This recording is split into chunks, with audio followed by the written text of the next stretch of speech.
بسم الله ما شاء الله لا يصرف السوء إلا الله. بسم الله ما شاء الله ما كان من نعمة فمن الله. بسم الله ما شاء الله لا حول ولا قوة إلا بالله العلي. بسم الله الرحمن الرحيم.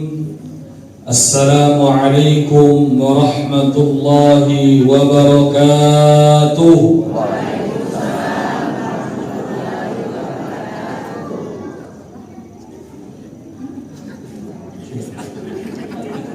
Daripada info tu lagi mangap, mana bergaya luar. Alhamdulillah. Allahumma salli wa sallim ala Sayyidina Muhammad مفتاح باب الرحمة الله عداد ما في علم الله. صلاة وسلاما دائمين بدوام ملك الله وعلى آله وصحبه ومن والاه. لا حول ولا قوة إلا بالله. نوينا التعلم والتعليم والتذكر والتذكير والنفع والانتفاع والإفادة والاستفادة والحث على تمسك بكتاب الله وسنة رسول الله والدعاء إلى الهدى والدلالة على الخير ابتغاء وجه الله ومرضاته وقربه وثوابه سبحانه وتعالى. Hadratul Mukarram al-Muhtaram yang kami hormati dan kami muliakan, ketua dan segenap para pengurus Masjid Raya Skip Ujung Palembang, yang kami hormati para tokoh agama, ustadz-ustadzah, qari-qari'ah, serta para haji dan hajjah. Yang kami hormati para tokoh masyarakat, para tetua adat kampung, aparatur pemerintahan yang sempat hadir, terkhusus yang kita muliakan Sultan Iskandar Mahmud Badarudin Palembang, para jamaah hadirin wal hadirat, mustami'in wal mustami'at. Mudah-mudahan Bapak Ibu, dengan sebab kehadiran kita di dalam majelis ini, tidaklah kita keluar dari tempat ini melainkan setiap kebaikan demi kebaikan yang kita lakukan, mudah-mudahan semuanya dapat diterima dan dilipat gandakan oleh Allah Subhanahu wa taala. Mudah-mudahan Bapak Ibu, setiap keburukan, kekhilafan, kesalahan yang kita lakukan, baik sengaja ataukah tidak, mudah-mudahan semuanya diampuni oleh Allah Subhanahu wa ta'ala. Amin ya rabbal alamin. Alhamdulillah thumma alhamdulillah. Bersyukur kita Bapak Ibu atas segala nikmat yang telah Allah karuniakan kepada kita. Sebagai seorang hamba, tidak ada kalimat yang paling utama dan haruslah untuk senantiasa kita utamakan, melainkan puja puji syukur kita kepada Allah. Karena kita sebagai hamba Allah Subhanahu wa ta'ala telah mendapatkan fasilitas nikmat yang begitu banyak dari Allah Subhanahu wa ta'ala. Nikmat dari Allah ini Bapak Ibu melimpah ruah.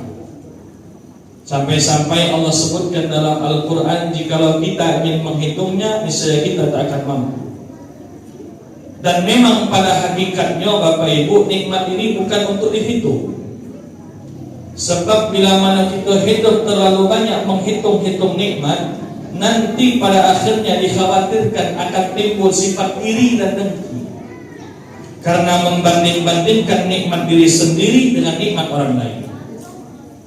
Namun yang Allah perintahkan di dalam hidup ini Bapak Ibu, agar kita mampu menjadi abdan syakur. Apa itu? hamba yang senantiasa bersyukur kepada Allah Subhanahu. Cara bersyukur ini dengan dua. Pertama, apapun situasi dan kondisinya, tetaplah ucapkan Alhamdulillahirabbil. Terkadang kita sebagai seorang hamba ini pasti memiliki harapan dan angan-angan, yang mana harapan itu Bapak Ibu pasti berakhir bahagia, itu kehendak kita. Cuman dalam kenyataan kehidupan kadang-kadang tak sesuai dengan apa yang kita harapkan. Maka sebagai orang yang beriman kepada Allah, maka kita harus tetap bersyukur, karena bisa jadi apa yang kita harapkan bagus uji kita, cuma tidak menurut Allah. Tapi apa saja yang telah Allah tentukan dalam kehidupan kita Bapak Ibu, barang pasti itulah yang terbaik menurut Allah Subhanahu. Apapun keadaannya, tetap Alhamdulillahirabbil. Dan hakikat mensyukuri nikmat Allah, menggunakan nikmat tersebut untuk ibadah kepada Allah Subhanahu wa ta'ala. Di antara nikmat yang besar yang Allah Ta'ala karuniakan dalam hidup kita, ini disebutkan di dalam kitab Syaraful Anam. Begitu pula Al-Imam Busiri menyebutkan dalam kitab Qasidah bertajuk nikmat yang sangat besar, nikmat yang sangat agung yang Allah limpahkan, Allah karuniakan dalam hidup kita. Allah jadikan kita semua umat Nabi besar Muhammad sallallahu alaihi wasallam. Maka tadi telah disampaikan oleh yang memberikan kata sambutan. Di dunia saja Nabi Muhammad dengan keberkahan beliau, dengan sebab beliau mampu menyelamatkan daripada kaum wanita. Tapi bukan hanya sekedar itu Bapak Ibu, kita semua akan berkumpul nanti di padang mahsyar. Di hari itu orang tua akan berpisah dengan anaknya, suami berjauhan dengan istrinya. Para nabi-nabi pun tak akan mampu menolong kita. Semua para nabi akan mengatakan al-yawma nafsi nafsi, hari ini dewek kowe. Kate yang baca nolong kecuali Nabi kita Muhammad sallallahu alaihi wasallam. Cuman tak galau-galaunya ditolong Nabi. Tak seluruhnya dapat syafaat, tapi ini diberikan kisi-kisi kriteria langsung dari Rasulullah. Apa kata Nabi? Inna awlan nasi bi yaumal qiyamah, orang yang akan dibantu, ditolong, diberikan syafaat oleh Nabi Muhammad nanti di hari kiamat, aktsaruhum alayya salatan, yakni mereka yang memperbanyak untuk membaca salawat kepada Rasulullah. Maka mari Bapak Ibu kita sama-sama bersalawat dengan melafazkan Allahumma salli ala sayyidina Muhammad wa ala ali sayyidina Muhammad. Hadirin hadirat yang dirahmati oleh Allah Subhanahu wa ta'ala, berbicara mengenai tahun baru. Tahun baru ini ada dua macam. Ada tahun baru Masehi, ada tahun baru Hijriah. Tahun baru Masehi Bapak Ibu mengikuti daripada perhitungannya peredaran matahari. Maka sering disebut dengan tahun baru miladiah, yakni tahun baru syamsiah. Maka perputaran harinya ketika masuk pukul 00.00, maka telah berubah hari dan waktu. Berbeda dengan tahun baru Hijriah. Kalau tahun baru Hijriah mengikuti daripada peredaran bulan, maka bisa juga disebut dengan tahun baru Qamariah. Jadi kalau misalnya ada nama yang Qamariah itu artinya bulan itu. Jadi misalnya ada nama Qamariah, panggil deh di bulan. Cuman jangan lagi tersinggung. Maka perpindahan harinya ketika mulai masuk azan maghrib, maka telah beralihlah tanggalnya. Hari ini kita berada pada tanggal 6 Muharram. Mulai maghrib nanti kita berada pada malam 7 Muharram. Lantas timbul pertanyaan, Ustaz, yang mana perhitungan yang paling tepat? Masehikah atau Hijriahkah? Maka ulama mengatakan Bapak Ibu, dapat kita temukan tiap-tiap bulan Hijriah ketika pertengahan bulan, maka pasti saat itu bulan purnama. Mau bulan Muharram, mau bulan Safar, mau bulan Rabiul Awal, dan sampai bulan Dzulhijjah, tiap 13, 14, 15 pertengahan bulannya pasti saat itu bulan purnama. Menunjukkan apa? Perhitungan Hijriah adalah perhitungan yang paling tepat. Kalau tahun baru Masehi itu bukan punya orang Islam, punya orang Yahudi, Nasrani, dan Majusi. Tapi yang mengkhawatirkan, yang memprihatinkan, ini luar biasa. Tahun barunya bukan punya orang Islam, tapi hampir seluruh yang merayakannya kulluhum Islam ajma'in, uang Islam galau. Ketika malam 31 Desember yang bakar-bakaran uang Islam, yang karaokean uang Islam. Hampir seluruhnya orang Islam. Kemana orang Yahudi, Nasrani, Majusinya? Mereka sibuk di tempat-tempat ibadah mereka. Yang ada orang ke dalam ini uang. Akal Habib Mundir mengatakan malam tahun baru Masehi itu adalah malam yang paling menyedihkan hati Nabi Muhammad SAW. Kenapa? Pada malam hari itu umat Islam tidak ada satupun haknya memeriahkan, tapi hampir seluruhnya yang merayakan, yang memeriahkan adalah orang Islam. Ini malam menyedihkan untuk Rasulullah. Tapi kalau tahun baru Hijriah, ini memang punya orang Islamnya yang berhak untuk merayakan, mensyiarkannya umat Nabi Muhammad dia. Tapi yang menyedihkan apa Bapak Ibu? Kurangnya perhatian dengan tahun baru Hijriah ini. Kadang-kadang wong CCDT caca tak tahu.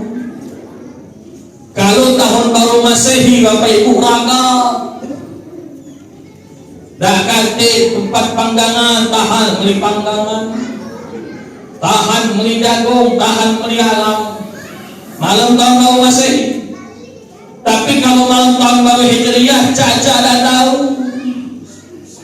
Kenapa? Ini sesuai dengan sabda Nabi Muhammad SAW. Kata Nabi Bapak Ibu, nanti di akhir zaman Islam ini mayoritas banyak, tapi bagaikan terasingkan. Kita ini rata-rata 80% masyarakat rakyat Indonesia ini Islam kalau pemerintahannya hampir seluruhnya orang Islam, tapi bagaikan diasingkan. Ketika tahun baru Masehi ramai bendernya Bapak Ibu, tapi tahun baru Hijriah sedikit. Menunjukkan apa? Dari sini pun perhatiannya sudah kurang. Nah, acara-acara demi seperti ini manfaatnya sangat besar. Manfaatnya sangat besar. Untuk apa? Yang paling pasti mengenalkan kepada anak-anak kita bagaimana bahwasanya Islam itu punya kalender dewek. Namo bulan, namo hari Bapak Ibu di zaman Nabi sudah ada. Jadi zaman Nabi itu bulan, hari sudah ada. Tapi nomor angka tahunnya belum ada. Misal di zaman Nabi dulu memberikan nama bulan itu sesuai dengan apa yang terjadi pada saat itu. Kita ambil contoh bulan Ramadan. Ramadan itu Bapak Ibu berasal dari kata ar-ramda dalam bahasa Arab. Apa arti ramda itu saat uji kita Palembang panas berengkau. Maka jangan heran tiap-tiap bulan puasa panas. Jadi kadang-kadang ada orang ngomong, itu hancak tahu-tahu ni mendak puasa dan sepanjangan bila puasa panas. Memang bukan Tuhan cak tahu-tahu ni, memang Tuhan yang atur. Dia puasa memang panas. Kenapa? Sesuai nama. Dan juga nama-nama hari yang kita pakai ini nama Islam galau itu Bapak Ibu. Mulai dari hari Senin diambil dari kata Ithnin, hari Selasa diambil dari kata Thalatha, hari Rabu diambil dari kata Rabi, Hari Kamis diambil dari kata Al-Khamis. Hari Jumat diambil dari kata Jumu'ah. Hari Sabtu diambil dari kata As-Sabat. Siko ini Allah. Minggu ini bukan bahasa Islam. Minggu ini bukan bahasa Arab. Orang Islam punya nama hari sendiri. Sudah bagus 6 hari pakai nama Islam, yang hari ini belum. Maka kita sebagai orang Islam jangan biasa lagi nyebut hari Minggu. Biasa kan nyebut hari walaupun kadang-kadang terceplos deh. Ditanya wong, kapan lah kondangan tempat siang itu hari Nema sila Minggu dah. Kita orang Islam biasakan hari Ahad. Ayusan apa-apa sama wae Minggu dengan Ahad, jangan sama wae. Memang ini sepele Bapak Ibu tentang nama wae. Tapi mulai sekaranglah kita harus mengenalkan kepada anak-anak kita bahwasanya Islam ini punya nama sendiri. Karena di zaman ini Bapak Ibu yang perlu kita khawatirkan apa? Pemahaman anak-anak kita terhadap ilmu agama sangatlah jauh. Dan kita sebagai orang tua gak cukup Bapak Ibu ngajarkan ilmu agama dengan sekolah baik. Anak-anak ini sekolah seminggu sekali belajar agama. Biasanya 2 jam, 3 jam, 1 jam yang 45 menit, 3 jam 125 menit. Taruhlah 2 jam. Kalau pulang gurunya masuk. Kalau guru dah masuk seminggu liwat anak itu belajar agama. Nak ngantar ke sekolah tak baca. Siapa yang berperan penting untuk mendidik anak kita? Kita sebagai orang tua. Maka kenalkan anak-anak kita dari hal-hal yang kecil. Dan ini acara sebagai bentuk usaha kita. Untuk apa? Mengenalkan kepada anak-anak kita, memberikan kepada mereka tentang pemahaman ilmu agama. Jadi di zaman Nabi nomor tahun belum ada. Makanya zaman Nabi dulu ibu kalau nak mengenang sesuatu kejadian harus mengingat peristiwa apa yang terjadi saat itu. Contoh, ketika kita ditanya kapan Nabi Muhammad lahir, dah baca kita jawab. Kalendernya belum ada. Kita baca jawab Seninnya, kita baca jawab Rabiul Awalnya. Kenapa? Bulannya sudah ada, harinya sudah ada, tapi tahunnya tak ganti. Maka ingat apalah yang terjadi saat Nabi lahir. Waktu Nabi lahir, Raja Abraham datang menuju kota Mekah, ingin menghancurkan Ka'bah dengan pasukan gajah. Ketika ditanya kapan Nabi Muhammad lahir, maka mereka sontak menjawab Nabi Muhammad lahir di tahun. Cuma biasa baik ngomong gajah terus sering ngaku dia. Lain kamu percaya.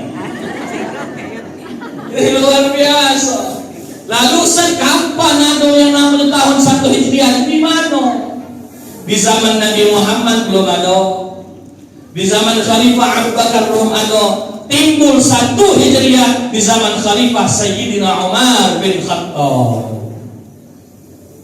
Jadi Bapak Ibu yang pertama kali ngerayakan tahun baru Islam itu Khalifah Umar bin Khattab. Khalifah Umar ini mengumpul ke sahabat, ayo kita musyawarah mana bulan pertama tahun Hijriah ini. Ada yang ngomong Rabiul Awal, ada yang ngomong Ramadan. Terakhir kita ambil bulan Muharram. Kenapa? Karena bulan Muharram ini adalah bulan tahun pertama Nabi Hijrah. Jadi Ibu, Bapak, kalau ada orang yang ngomong Nabi Muhammad Hijrah di bulan Muharram dari Mekah ke Madinah, salah. Karena Nabi hijrah dari kota Mekah ke kota Madinah itu di bulan Rabiul Awal. Tapi bulan Muharram ini pertama kali Nabi keluar dari kota Mekah, bukan ke Madinah. Pertama kali Nabi hijrah itu di bulan Muharram. Tapi kalau dari Mekah ke Madinah di bulan Rabiul. Timbul pertanyaan, kenapa diambil bulan Muharram? Maka Sayyidina Umar bin Khattab mengatakan ini sebagai simbol hijrah. Apa itu maknanya? Simbol kebangkitan Islam. Kata Nabi, laula hijrah man tashara hadad din. Kalau aku tidak hijrah, kata Nabi, Islam ini tidak akan menyebar luas. Maka diambil bulan Muharram sebagai bulan hijrah. Kenapa? Sebagai simbol syiar agama Islam. Maka ini luar biasa kita baca dengan ceramah hari ini. Sebab apa? Sebab hijrahnya Nabi dari kota Mekah ke kota Madinah. Maka ibu-ibu bapak sekalian, hijrahnya Nabi dari kota Mekah. Dulu Madinah ini disebut Yasrib, kota Yasrib. Yasrib ini kota yang paling banyak penyakitnya. Tapi setelah datangnya Nabi Muhammad, Madinah Yasrib ini berubah menjadi Madinatul Munawwar. Yang tadinya Yasrib menjadi tempat yang paling banyak penyakit, tempat yang kotor, tempat yang gersang. Setelah datangnya Maulana Muhammad, kota Madinah menjadi kota yang terang benderang, kota yang sejuk, kota yang tentram. Mudah-mudahan kita baca ke Mekah ke Madinah kalau amin ya rabbal.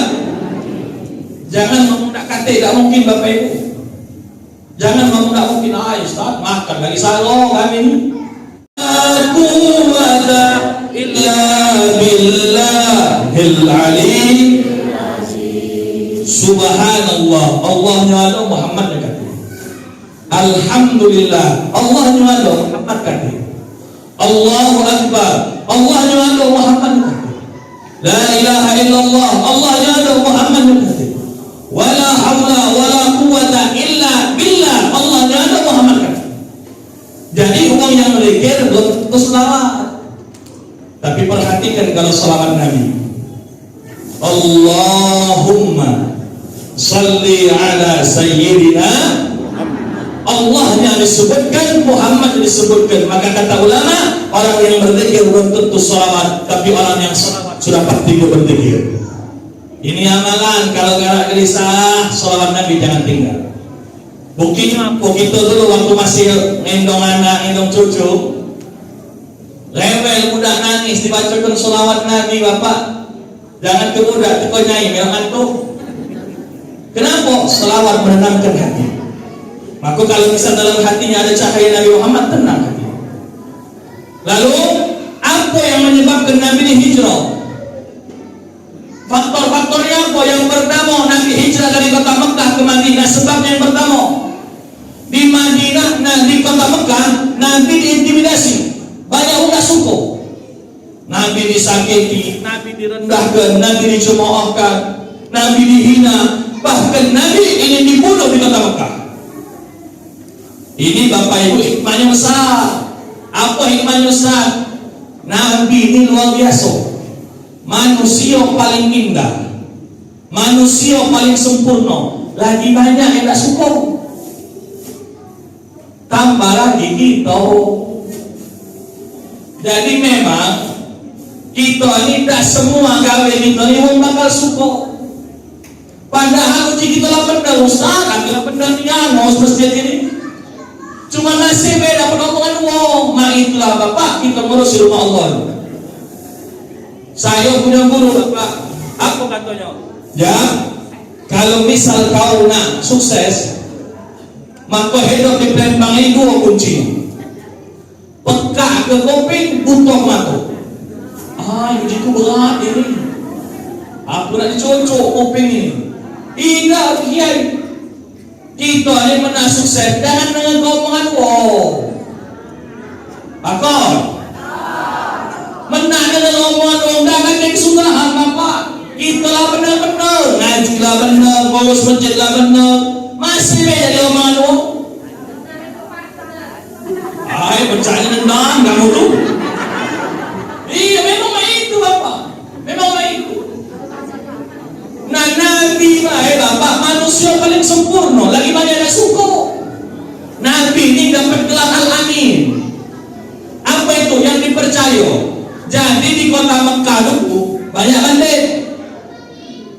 Jadi kalau mereka nyimpen harta di rumah mereka, khawatir bakal hilang. Siapa tempat penyimpanan yang paling dipercaya kota Mekah? Nabi Muhammad SAW. Bahkan orang-orang kafir pun dia nyimpen duit, nyimpen dirham, nyimpen dinar, nyimpen emas dengan Nabi Muhammad. Orang kafir ini. Tapi masih banyak yang tak suka dengan Rasulullah. Tambah lagi kita. Maka dari itu kalau kita nak maju, nak sukses, jangan dengarkan omongan orang. Tapi ingat, selagi omongannya bagus, kita ambil, kita terima. Inilah yang kadang-kadang tak soloan ini. Kita ni memisal kita salah, ngaku salah, dibenar oleh wong terima. Ini dah merajo. Tahu merajo? Kenal, tak tahu merajo. Kayak apa tak tahu merajo? Merajo. Iya. Ini kadang-kadang Masya Allah, salah kalau Ustaz kami ni ngaji Yasin, salah dia tu. Tahlil, salah dia tu. Baca malhamah, salah kalau Ustaz. Dia demek paling benar. Cuman dia disuruh dah kalah. Aku ini dah. Hai, kamu tu percaya lain bahasa kamu tu. Iya. Kita boleh. Tak boleh. Menyantuni maknya ada kendanya biasanya itu. Santuni anaknya bukan maknya. Lalu apa dia pahala Ustaz nyantuni anak yatim? Kata Nabi, ana wa kafirul yatim fil jannah hakaza. Aku bersama orang yang menyantuni anak yatim dalam syurga pecah ini. Terujuk dengan dari tengah. Apa maksudnya? Saking dekatnya, saking parahnya dengan Rasulullah. Yang ketiga, amalan di hari Asyura, menjenguk orang sakit. Ustaz, sehat kalau kami ini? Mak mano, kamu datang baik rumah sakit Helmina, tertoki datang masih tiap kamal. Budi wong beci kan apa ikan dia nengok kau hai. Cuma kita ni menengok wong sakit nak berada, nak bercara. Ini kadang-kadang tengok wong sakit kamu ni. Wong sakit kena istirahat, sudah teman bertanya yang masuk akal. Wong sakit ditanya, no, kau ni ngapa baca masuk rumah sakit? Ya sakit, wajar. Mensehat, tak mungkin masuk rumah sakit. Sudah teman kita tengok wong sakit, adabnya jangan menakuti. Kau sakit apa? Aku ni nak bici salam jepit. Oh, salam jepit. Di lorong kuat, di lorong kuit. Ada juga wong. Kamu cek kau ni nak penyakit salam jepit. Cuma dah laju dia. Nak meresau lah yang sakit dari laju salam jepit. Jangan. Kita menengok orang sakit senang kaki nak. InsyaAllah bersehat, gagah itu. Yang ketiga menengok orang sakit itu tegawaan. Ini ngawal lain dah habis iyo. Ya itu. Lalu yang keempat, setelah menengok orang sakit apa lagi? Di hari Asyura kita dianjurkan untuk ziarah kubur. Ziarah kubur, mak bak kita mendiok palak datangi kuburannya. Di kuburan itu menziarah, baca Fatihah, doa selesai. Ini tak ngawak kelaso. Mentang kelaso macam yasin macam tahlil, menang yasin tahlil di rumah wae. Menziarah kubur cukup dengan Fatihah dengan doa selesai.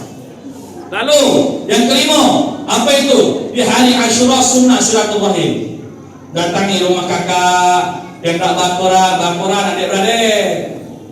Hati-hati, wong tua dalam lubang kubur tidak akan tenang bila mana di atas dunia anaknya masih tak bakuran. Adik-beradik bakuran. Ayah, aku ni kakak, dia tu salah adik. Oi, walaupun itu kakak ngalah. Adik tahu cara adik datangi rumah kakak. Main. Menak panas galau katik surahannya. Sesama tetangga bakoran. Sebab kita menmati ada apa? Minta tolong tetangga ni lah. Nunggu kedolo belum, nama angin kedolo. Dia dulu aku lupa mana. Tak ada contoh itu. Ada orang mati. Walhasil mati di tengah lalu yang 3 jam mati. Nelpon wahaya balik kantor.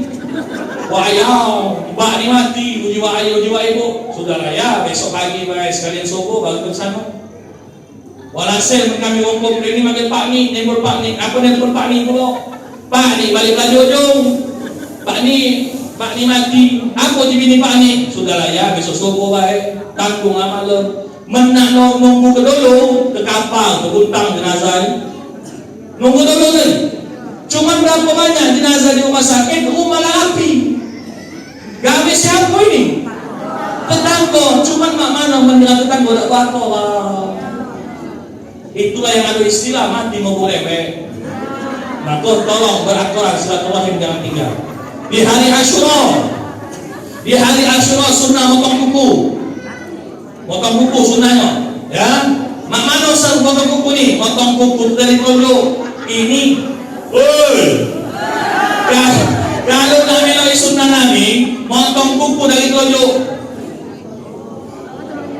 Dari telunjuk, dari tengah, kanan dulu, kanan telunjuk kanan, tengah, manis, kelingking. Baca tak kamu mendah ke jari aku? Akhirnya kamu jempol, lalu. Kelingking. Nah dari kelingking ini pindah ke kelingking gigi. Kelingking gigi, manis, tengah, telunjuk, baru jempol kanan terakhir. Jangan panjang ini bro, pendek baik. Sudah. Ustaz, ngapa nak telunjuk keluar? Telunjuk ini kan dipakai waktu sholat. Asyhadu an la ilaha illallah. Maka untuk memuliakan telunjuk dipakai telunjuk keluar. Lalu di hari Asyura sunnah bercelak mata. Sifat mata. Lanang betina sunnah bercelak. Bukan alis saya bercelak. Pakai eyeliner itu eyeliner. Ya, itu. Dan juga yang terakhir di hari Asyura ini bagi bapak-bapak ni Pak, kita disunahkan untuk memberikan nafkah kepada bini agak lebih. Atau ini? Misal biasa menjok 50, menjok 100. Jangan tak lintuk, ini ngamal sunnah. Jangan carilah laki kamu, dia tahu ini, dengar ni. Jangan cacat muka. Ini sunnah Nabi Pak, lampang ke. Walhasil hari Ahad kaget bininya menjodoh. Aku laki yang menjodoh naik 100.000. Uji bininya, no Pak, apa lebih ini? Nak ngamal hari Asyura. Berdoa bininya, ya Allah ya Tuhanku, membaca besok hari Asyura, lusa hari Asyura, setahun Asyura terus. Uji lakinya dengar, mati dah dulu model itu. Ini amalan-amalan hari Asyura. Mudah-mudahan Allah terima dan mudah-mudahan Allah jadikan di tahun yang baru ini kita makin semangat lagi untuk ibadah kepada Allah Subhanahu wa taala. Jadilah terima kasih banyak atas segala perhatian. Minta syukur, minta ikhlas, minta ridha dunia akhirat. Kalau ada omongan yang tak baik, perbuatan kami yang tak baik, mohon dimaafkan. Jangan ingin ketahuinya, jangan ingin penesannya. Kalau ada ilmu, silahkan diamalkan, mudah-mudahan manfaat. Walakum minkum, wassalamualaikum warahmatullahi wabarakatuh.